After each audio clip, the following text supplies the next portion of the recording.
ሰላም ጤና ይስጥልን የሐሳብ ዴሊ ቤተሰቦቻችን በዛሬው ይዘንላችሁ የመጣ ነው አይቀሬው ጉዳይ እየደረሰ ታላቋ ሀገር ኢትዮጵያ በስምም በግብርም እጅግ ታላቅ የነበረች ሀገር ነች በርካታ የባህር በሮችም የነበራትም ሀገር ጭምር ነበረች ኢትዮጵያ ሙሉ ቀይ ባህርን በስሟም የሚጠራላት ነበረች ግዛቷም ቀይ ባህርን የተሻገረም ጭምር ነበር ይህ ታሪክ የጻፈው እውነታ ነው መክሸፍ ልክ እንደ ኢትዮጵያ የቀድሞ መንግስታት ነው ተካፍሎ መብላት ያልቻሉ ሀገርን ለሆድ እየሸጡ ሁሉ ታላቅ ሀገርን አዋርደዋል ታላቅ ህዝብን አቀለዋል እንደ ቀልድ ቆራርጠው ከፋፍለው ሸጠዋል ገዝተዋል ይህ የኢትዮጵያ ሐቅ ነው ወያኔ እየሰራው ግዙፍ ሴራ እውነት ትዘገያለች እንጂ አትጠፋም ጊዜውን ጠብቆ አደባባይ የሚወጣ እውነት አሁን የኢትዮጵያ እውነት ነው ስብራቷ መጠገኛዋ እየደረሰላት ነው ያሁኑ ከለውጡ በኋላ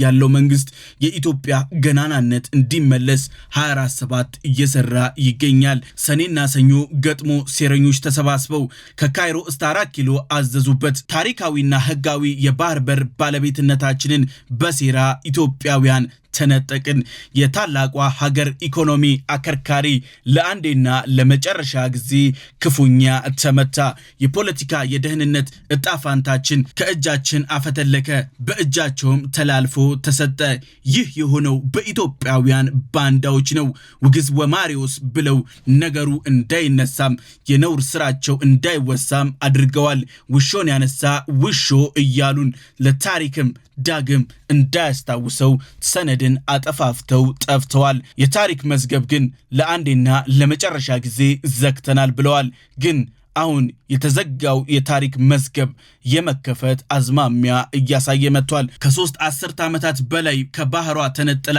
የቆየችው ኢትዮጵያ በብልህ ዲሞክራሲ በጥበብና በማይበገር ጽናት ዳግም ወደ ካርታዋ የቀይ ባህርን ለመቀላቀል እየሰራች ትገኛለች ይህ የምዕራቡም ሀገራት ፍላጎት እየሆነ መጥቷል የበራችንን ቁልፍ ለመቀበል አሁን ወደ ኋላ የማንል መሆናችን ግልጽ እየሆነ መጥቷል ኢትዮጵያ የሰላም እጆቿን ለዚህም እየከፈተች እየዘረጋች ትገኛለች ገጸ በረከቶቿን እየሰጠች ነው ሰጥቶ መቀበል ዋነኛ መደራደሪያዋ አድርገዋለች ጊዜው አሁን ነው እነዚህ ጠላት ኃይሎች በሴራና በተንኮል የወሰዱትን መመለሻቸው ይህ ካልሆነ ግን ለነሱ ይከፋል በሰላሙ ጊዜ ያልዘራ በመከራው ጊዜ ይራባል እንደሚሉት ይህ ለሻቢያ ወሳኝ ጥያቄም ጭምር ነው የባህር በር ጥያቄ ዛሬ እየመጣ አይደለም ታሪካዊ መሰረት ያለውም ጭምር ነው የኢትዮጵያውያን ምሁሮች ለዘመናት የተነበዩት ለዘመናት የጮሁለት በመጽሐፎቻቸው በንግግሮቻቸው ሁሉ ቀይ ባህርን የኢትዮጵያን ወደቦች የተማጸኑበትም ጊዜ ነበር ዋጋ አስከፍሏቸዋል ታስረዋል ተገለዋል በየቦታው ታፍነው ጠፍተዋል እንዲሁም በህክምና እጦት ማቀውም እንዲሞቱ ተደርገዋል የስልጣኔ በሯን ያጣችው ሀገር ሆና መጽናት እየከበዳት ይገኛል ጥልቅ ታሪካዊ መሰረት ያለው የሉዓላዊነትም ጥያቄም ጭምር ስለሆነ ነው የጂኦፖለቲካው ሴራ ታሪካዊ ኃይል ሚዛንን ለጊዜው ቀያይሮታል ይህ መዛባት ግን እጅግ ትልቅ የተባለ ዋጋ ያስከፍላል ግን ለዘለዓለሙ የኢትዮጵያ ፍጻሜ ይህ ሊሆን አይችልም ኢትዮጵያን ከውሃው ማራቅ አይቻልም ሁለቱ ውሃዎች የኢትዮጵያ እጅግ ወሳኝ የተባሉ መሰረቶች ናቸው የቀጠናው ኃይል መዛባቱ ቀይ ባህርን በሽብርተኞች ኃይሎች ተላልፎ እንዲሰጥ እንዲቆይም አድርጓል አሁን ለኛ ሳይሆን ለራሳቸው ጥቅም ሲሉ ሀገራት የኢትዮጵያን ጥያቄ መቀበል ይግድላቸዋል ቀድሞ ጥያቄያችንን በተስፋፊነት ወይም የግዛት ጥያቄ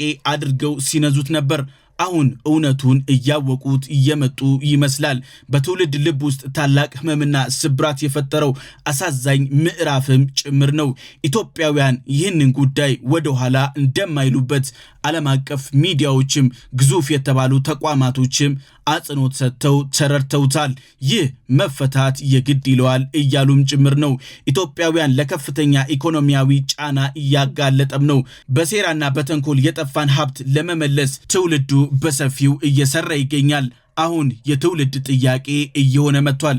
ኢትዮጵያ ይህንን ጥያቄዋን ለማሳካት እጅግ ሰላማዊ የተባሉ መንገዶችን መርጣለች።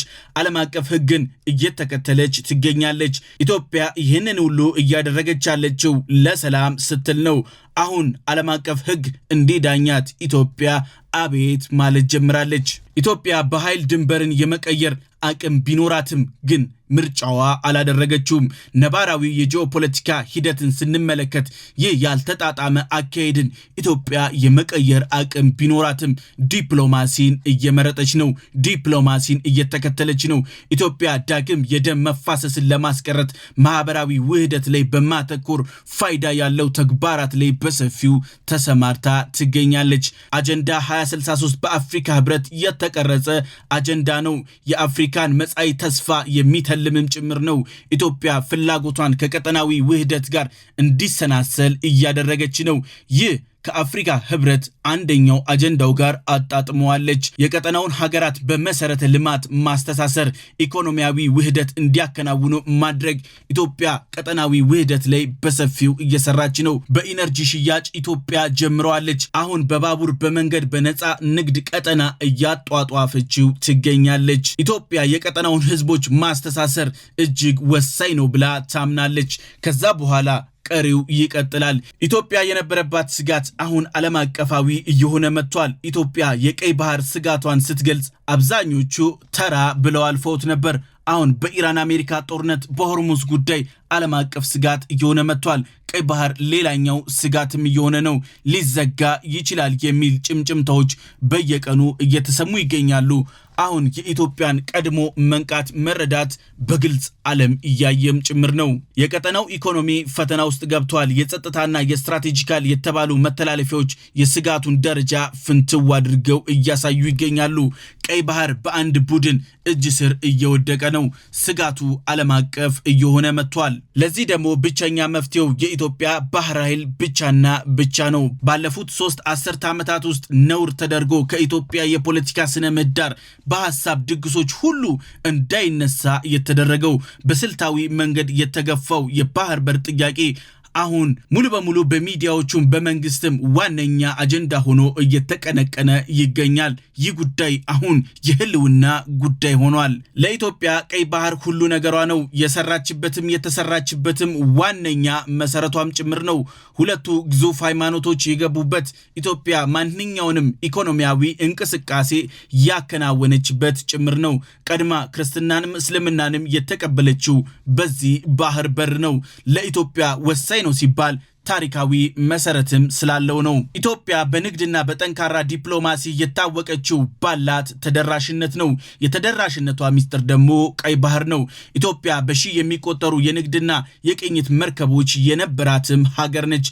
ከኢትዮጵያ ጋር ያልነገደ አብሮ ያልሰራ በፍጹም ማግኘት አይቻልም። የተጽዕኖን ግዝፈት እንኳን ብንመለከት በሁለቱ ታላላቅ እምነቶች መጽሐፎች ሁሉ ስሟ እንዲነሳ እንዲወሳም አስችሏታል። ኢትዮጵያ ቀላልና ተራ ሀገር አልነበረችም። ባለፉት ዘመኖች የተሰሩ ስህተቶችና ሴራዎችን ለማረም የታሪክ እጥፋትን ለማከናወን አሁን ጊዜው ደርሷል። ቀይ ባህርን ማጣታችን አንገት አስደፊ ዋጋ አስከፋይም ጭምር ነው። የኢትዮጵያ መንግስት ስብራቱን ለመጠገን እየሰራ ነው። መደመር ቀጠናዊ ሂሳብ አድርጎታል። ኢትዮጵያ ቀይ ባህርን መያዝ የግድ ይላታል። ያማይሆን ከሆነ ግን ይባስ ዳግም ሌላ ድቀት ይጠብቃታል። የፖለቲካ ኃይልን ለማበልጸግ ታላቅ ትልምና ትናንትን በጽኑ ተቃኝቶ ነገን ማቅናት የግድ ይላታል። ይህ እውነታ ነው። ኢትዮጵያ ልትቀበለው የግድ ይላታል። የሰው ልጅ ታሪክ የስልጣኔ መነሻው ውሃና ውሃ ነው። ኢትዮጵያም የጠየቀችው ውሃዬን ስጡኝ ነው። የታሪክ መዛግብት እንደሚያሳዩት ከሆነ ቅድመ አክሱምና ድህረ አክሱምን ተከትሎ ለሁለት የተከፈሉት የኢትዮጵያ ስልጣኔዎች ዋነኛ መክፈያቸው ነጥብ የነበረው የባህሩ ሚና ነው። ይህ እጅግ ወሳኝ መሆኑን በኢትዮጵያ ፖለቲካና ኢኮኖሚካል ስነ ምህዳር ላይ ማረጋገጫም ጭምር ነው። ኢትዮጵያ ቀይ ባህርን ማዕከል አድርጋ ትንቀሳቀሳለች። ዓለም አቀፍ እንቅስቃሴ ጉልህ ሚና የሚጫወተው ቀይ ባህርም ጭምር ነው። ከአፍሪካም ከመካከለኛው ምስራቅ እንዲሁም እስከ ህንድ ድረስ የሚደርሰው የንግድ ሰንሰለት በቀይ ባህር ኢትዮጵያ አከናውነዋለች። የህንዱ መሪ ኢትዮጵያ ውስጥ በመጡበት ሰዓት ለዚህ ምስክርነታቸውን ሰጥተዋል። የዳማት የኩሽ ስልጣኔዎች መሰረታቸው ይህ ቀይ ባህር ነበር። የኢትዮጵያ ከፍታ ዘመኗ ሁሉ ከባህሩ ጋር የተሳሰረም ጭምር ነበር። ኢትዮጵያ በዓለም ላይ ከነበሩ በኃይልና በምጣኔ ሀብት ደረጃቸው ቁንጮ ላይ ከሚባሉ ተርታም የተሰለፈች ሀገር ነች። እስካሁን ድረስ የስልጣኔ መሰረቷ የሚታይ ነው። ከቅርብ ጊዜያት ወዲህ የቀይ ባህርን ሚና በዓለም አቀፍ የኃይል ሚዛንነት ወሳኝነቱን ዓለም እየተረዳ መጥቷል። ሀያላን ሀገራት ወደ ቀጠናው እየተሳቡ እየመጡ ነው። የኢኮኖሚና የደህንነት ስጋታቸው እየጨመረ መጥቷል። እነሱም ሳይደብቁ እውነታውን እየተናገሩ ነው። ለቀይ ባህር ደግሞ መተማመኛ የተረጋጋ ሀገረ መንግስት ያላት ኢትዮጵያ ብቻና ብቻ ነች። ለዛ ነው የሀያላኑ ሀገራት ጄኔራሎች አዲስ አበባ የሚርመሰመሱት። ከቀይ ባህር እጅግ ቅርብ ርቀት ላይ የምትገኘው ኢትዮጵያ ያጣችውን በማገናዘብ በቀጣይ በቀይ ባህር ዳርቻዎች ላይ የመሰየም ፍላጎቷን እውን አድርጋለች። ይህንን ደግሞ ኢትዮጵያ ለማድረግ ቁርጠኛ ነች። ገጸ በረከቶቿን እያሰላች ትገኛለች። ቀይ ባህር ወደ ታሪካዊና ተፈጥሯዊ ባለቤቱ መደመሩ የግድ ነው። ይህ ደግሞ የትውልዱ ኃላፊነትም ጭምር ነው። ህዝብ ሁሌም የሚያማርረው የሚጠይቀው ይህንን ነው። እንዴት ከስልጣኔ ማማ ወረድን? እንዴትስ ነበርን? ይህ እንዴት ተከናወነ የሚል የትውልዱ ጥያቄም ነበር። ከሀብት ከብልጽግና ማማ ላይ እንዴት እንሰቀል የሚለው ደግሞ ዋነኛ መፍትሄውም ጭምር ነው። ስልጡን ቀድመን የነቃን ምድረ ቀደምት ብለን ኢትዮጵያውያን ራሳችንን እናሞካሻለን። የስልጣኔ ምልክቶችና ማስረጃዎች ስላሉን ነው ይህንን በተደጋጋሚ እያልን ያለ ነው። አሁን ቀይ ባህር በእጃችን የለም። የሳልናት ታላቋ ኢትዮጵያ ሙሉ መሆን የምትችለው ቀይ ባህርን ወደ ካርታዋ መክተት ማጠቃለል ስንችል ነው። መፈተሽ የሚገባቸው እነዚህ እውነታዎች ናቸው። ስልጣኔያችን ታሪካችን ያለ ባህሩ ምንምና ምንም ጭምር ነው። የሀገርን ስብራት ለመረዳት ወደፊት ለመሸምጠጥ ወደ ኋላ ማየት የግድ ይላል። ዛሬን በትክክል ለመረዳት ያለንበትን የቆምንበትን የፖለቲካ፣ የባህል፣ የእምነት፣ የኢኮኖሚ ስሌት እንዴት እንደተፈጠሩ ማወቅ የግድ ይላል። ነገን ለመተንበይ ዛሬ ውሳኔያችን የግድ ነው። ቀይ ባህር ታላቁ ውሳኔ ይህ ነው። የባህር ኃይል ግንባታ የሚያመላክተው ዛሬን ሳይሆን ነገን የተሻለ ዘመን ለማየት የሚደረግ ሩጫ ጭምር ነው። ነገር ግን ዛሬን ከተኛን፣ ካልጠየቅን፣ ካልጣርን፣ ካልፈለግን ለልጆቻችን የምናስረክባት አሁንም የተዘጋጅ ሀገር ነች። ለዛም ሲባል ኢትዮጵያ የዲፕሎማሲ ጉዞዋ ላይ በሰፊው እየሰራች ትገኛለች። ነገን የተሟላ ለማድረግ ሌፍት ፍሮግ ማድረግ የግድ ይላል። ኢትዮጵያ የምትገነባቸው ሜጋ ፕሮጀክቶች ከታዳሽ ኃይል እስከ ኒውክሌር ፓወር ያሉ ለነገ ትልም የተለሙ ናቸው። ኢነርጂ ወሳኙ የዓለም አቀፍ ግብግብ ነው። የሆርሙዝ መዘጋት የኢነርጂ መቋረጥ ጭምር ነው። አሁን ደግሞ ቀይ ባህር መቋረጡ ሌላኛው የዓለም ደም ስር የኢነርጂ አቅርቦት ሰንሰለት የሚቆለፍ ይሆናል። ይህ እንዳይሆን ደግሞ ኢትዮጵያን ወደ ቀይ ባህሩ በቀይ ምንጣፍ መጥራት የግድ ይላል። የሀሳብ ዴሊ ቤተሰቦቻችን የዛሬው ይህን ይመስል ነበር። በቀጣይ በሌላ ፕሮግራም እስከምንገናኝ ሰላም።